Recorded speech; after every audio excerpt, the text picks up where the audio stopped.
నమస్తే అండి అందరికీ. ఆలుగడ్డ కాలీఫ్లవర్ బఠానీ కూర అండి. టమాటా వేసి చేస్తున్నాను, ఎక్కువ మసాలాలు లేకుండా. చాలా బాగుంటుంది, ఇంట్లో ట్రై చేయండి. కొంచెం వేడి నీళ్ళల్లో కాలీఫ్లవర్ ముక్కలు వేసి తీసానండి, ఉప్పు వేసిన నీళ్ళల్లో. పురుగు అదేమన్నా ఉంటే పోతుంది.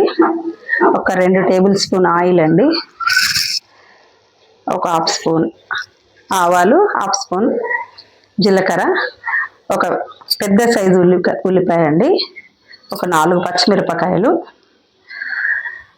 మంచి కలర్ వచ్చే వరకు వేయించి, 1 స్పూన్ అల్లం వెల్లుల్లి వేసానండి పేస్ట్, కరివేపాకు 1 రెమ్మ,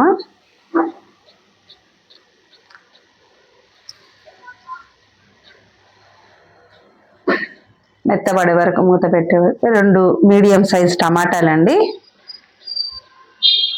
మిక్సీ వేసాను, ఒక హాఫ్ స్పూన్ పసుపు, టమాటా పేస్ట్ కూడా అందులో వేసేసి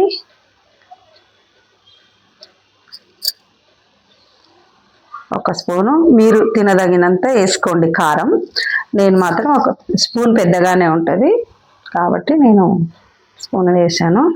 ఆ స్పూన్ ధనియాల పొడి, మరీ లిటిల్ బిట్ అండి, కొంచెమే గరం మసాలా అంతే వేసేసి, ఆలుగడ్డలు 1/2 కేజీ అండి, చిన్నగా ఉన్నాయని నేను కట్ చేయలేదు, అలాగే వేస్తున్నాను. మీరు పెద్దవి తీసుకుంటే మీకు సరిపడా ముక్కలు కట్ చేసుకోండి. కాలీఫ్లవరు బఠానీ వేసానండి, మంచిగా కలిపి మరొక నిమిషం మూత పెట్టుకుందాము.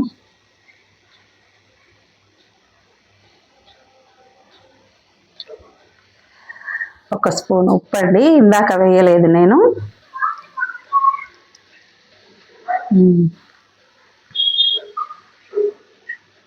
ఒక్క నిమిషం మూత పెట్టి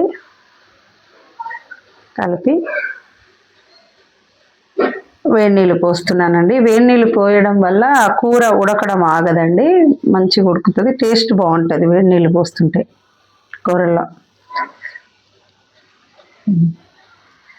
మరొక నిమిషం మూత పెట్టి దింపేసి, అంతేనండి. మంచి కొత్తిమీర వేసేసుకోండి లాస్ట్లో, కొత్తిమీర వేసేసి మంచిగా కలిపేసి, అంతేనండి. సింపుల్గా చాలా బాగుంటుంది కూర, ఇంట్లో చేసుకోండి, చాలా టేస్టీగా ఉంటుందండి కూర. 3 కలిపాను. ఎలా ఉందో చేసుకున్న తర్వాత నాకు కామెంట్ బాక్స్లో పెట్టండి, లైక్ చేయండి, షేర్ చేయండి, సబ్స్క్రైబ్ చేయండి.